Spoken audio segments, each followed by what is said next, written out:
In order you to get to the next level, you can't go. You can't go to the next level. You can't go to where you want to go. You are not allowed. You are at the level of where you are because of who you are. You want to go to the next level, a part of you, a version of you has to change. It has to die. And it's up to you. You have to execute that part of yourself.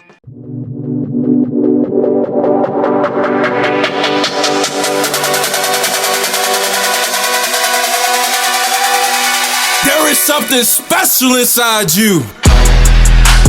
Welcome to GNG Podcast with your host, speaker, best-selling author, Chaz Jackson. Yo, what's going on, kings and queens? It's your boy Chaz Jackson coming back to you once again, representing GNG Giftinagift. We have King Harper in the building today. Are you ready to get it? Hey, let's go, let's win, let's have a good time. Oh, thank you so much for your time and effort. I know you're doing some phenomenal things in your lane. I know former NFL athlete, offensive tackle, doing the things. I know you're a speaker, author, just doing phenomenal things, carrying value and serving people in your gifted lane. The audience is super excited to learn more about who you are. How'd you get to where you are in 2022? Okay, awesome. Well, let me just first start by saying, it is an honor. Thank you for having me here. Let's go, let's win. I love your audience. And just to be blessed to be able to influence the influencers is huge. And so with that, I'll just say this. You can often count the number of seeds in an orange, but you can never count the number of oranges in the seed. Wow. And that kind of sums up my life and my upbringing. Is that, sometimes you got to let them write you off, and, God allow you to come back and break the pencils. And so my life was basically that. It was a seed. Came in with 4 to 5 learning disabilities, raised in an impoverished setting, kicked out of a couple schools for disciplinary issues, voted most likely to fail, left high school with a 1.62 accumulative GPA, 9 on my ACT. I wasn't even an honorable mention in sports. That was a sub-average athlete. And, it was really tough. It was really tough growing up. I stuttered my entire life, couldn't complete a sentence till college. And, the whole drugs and the gang and all of that, that was me.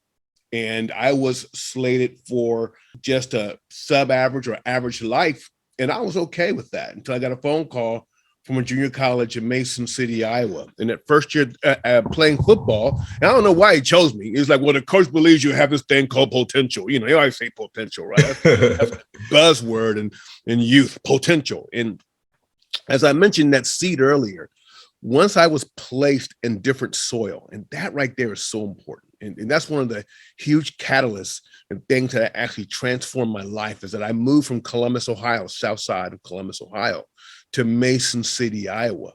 And that was new soil. And once the seed is placed in proper soil, a different culture, that seed in me began to germinate. And I know it's really tough to move kids or challenging kids to different environments, but you can help create that. You can use social media. You can expose him or her to so much as possible. Because so true. Truth brings judgment. Once you know, then you can never go back. It's like that rubber band being stretched. And now you're challenging yourself. You know what? You're greater than this. You're better than this. This is where you want to go. This is what you want to do. And I went to that junior college and I had a conversation. And the conversation was, you know what? I know I can't be successful because that's what they said. I said, but I can win. And so I took the world and I broke it down into a game. And my leading motto is, if life is a game, you play the game to win. And the moment I said that, I began to look at things differently. I started looking at obstacles as opportunities. I started looking at, things like strangleholds as strategy. I just rebranded everything that is before me and how to conquer it. In other words, for you old heads, I begin to MacGyver life. Looking for tactics and methodologies and strategies, which led me, not only playing football for several years in college, to Indiana. Like, I'll give you an example. a winner thinks, okay, exposure, exposure, exposure. I pulled out a sheet of paper and I wrote 200 Division I and 1A colleges. I said, here I am, come get me. I graduated within a year and a half. I took 22 hours in one semester. I started doing the most craziest thing because I started thinking about win-lose. And from there, I went to Indiana University, and then from IU to the NFL. And then I've been in business for over 20 years, been married for 22 years. And have an amazing family, but I started looking at life, and I want to challenge all your listeners to look at life not from a success perspective, but from a win perspective.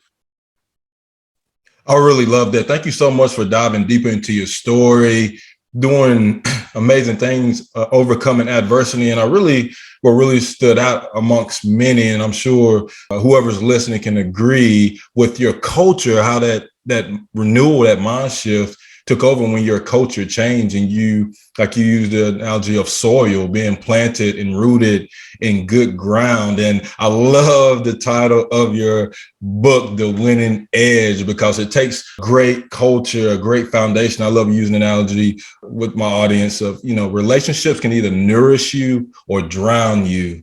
And it seemed like you got around some real good nourishment. And I think that influence, and I'm sure you agree with me, The Winning Edge, the title of your book. So when you hear that, Shawn, The Winning Edge, what does that mean to you? Thinking of the audience of that young man that's listening to you, on inspiring him to go after his dreams and goals. So let me digress. One of the first things that my mom did when I was in the second grade, and this probably changed the trajectory of my life, and I didn't even know, is that she made me play football. I did not want to play football in second grade. I love football, but I was a lazy kid. I didn't want to run sprints and then jog around all over the place and do 6 inches and push-ups. And man, it was crazy. So I had to play football, second grade, third grade, eighth grade, ninth grade, probably around 11th and 12th grade. I started liking the sport. But what happened is that I was forced to be around men, coaches, and they began to mentor me, and they used a lot of examples from sports to apply to life. And so that right there started that whole winning concept, because I was introduced to it at a very young age. It's number one.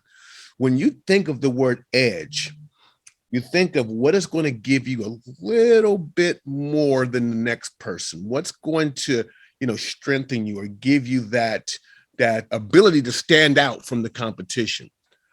I love that. Coincidentally, the greatest competitor is not your coworker, is not the next company, it's not some person down the street. The greatest competitor is you, right? And so you have wow. Hold on. Somebody's listening right now. They need to hear that one more time. Shawn, can you just say that last sentence? I said that the greatest competitor in life is you. You got to fight against you. That's so powerful. And basically what you have to do is that you have to kill an aspect of yourself. Now, I need people to really hear what I'm about to say, right?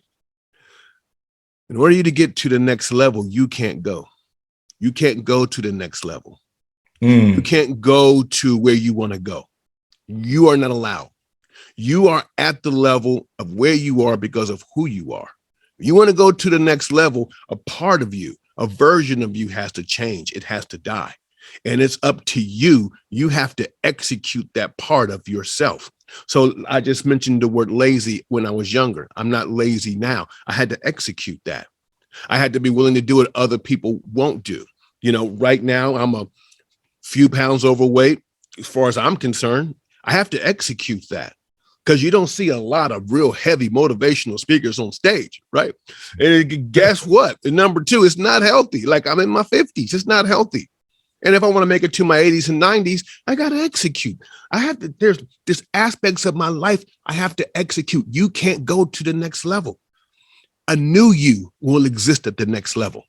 And oftentimes when we want to do great things, when we want to just move to that other level, and we're trying to take ourselves there, you don't fit. It's not congruent. So if I gave you $50 million right now, you don't know how to manage that. You will blow it. You will bring yourself right back down to the level that you're at right now.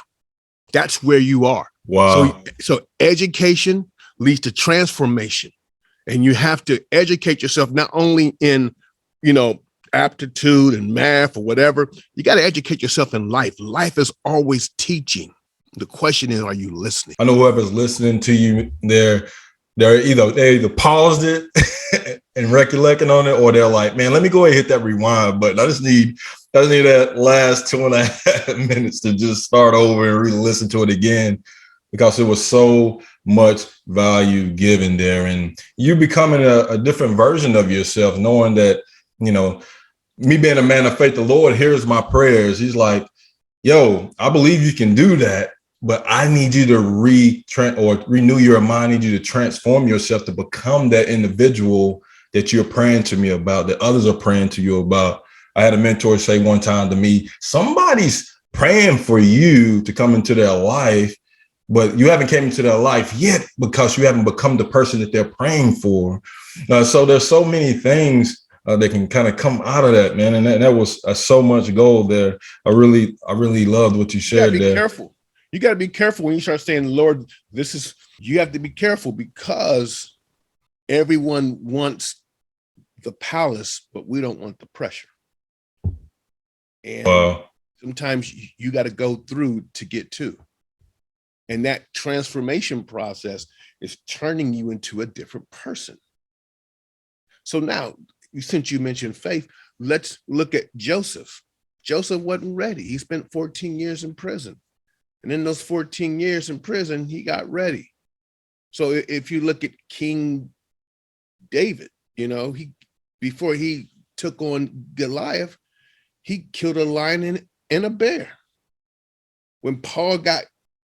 Before Saul was converted to Paul, he spent about 13, 14, 15 years to be prepared. Moses was running around for 40 plus years until he was ready, because when he first thought he had the call, he killed somebody.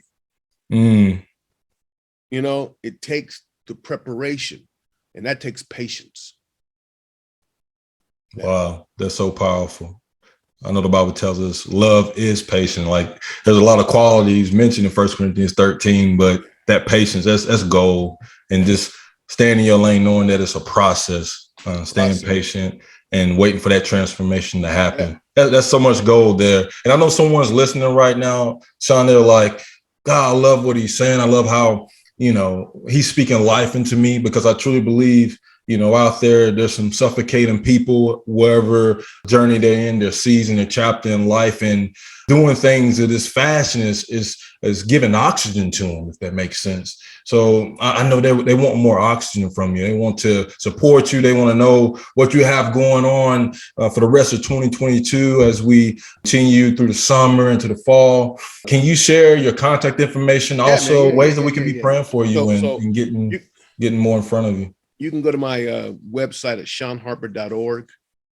You can also go to it's very important, www.shawnharper.co, not .com, but .co. And you can get a free copy of that book, On the Winning Edge. It's right there. It's yours. Just download it. You can have it, because I believe, I try to live my life off of laws. I break rules. I never break laws. You break laws, laws break you. And one of the rules is that I love and I adhere my life to is the law of sowing and reaping, and I just sow it into your life and you share it. And that's how we grow. And so, yeah. And then, of course, on Instagram is Shawn Harper, ShawnHarper, Shawn Harper Speaker. That's it. Hey, thank you so much, Shawn. And again, whoever's listening right now, I'd love for you to share that application point on what you took for the conversation with me and Shawn today.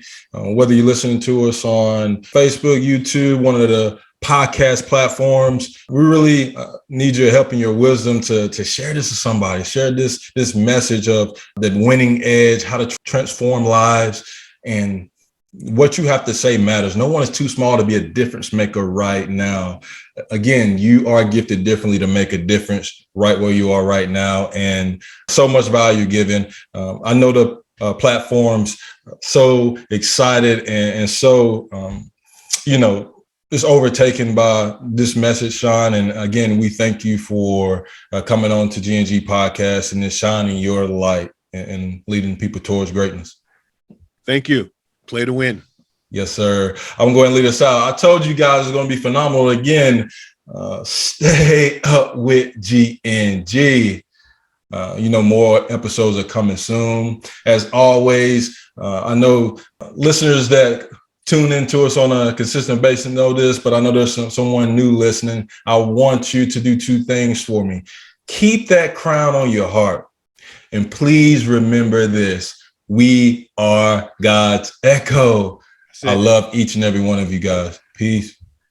Thank you for listening to GNG Podcast. Remember, you are gifted differently to make a difference. Please visit ChazJacksonSpeaks.org and let's continue to grow together. God bless.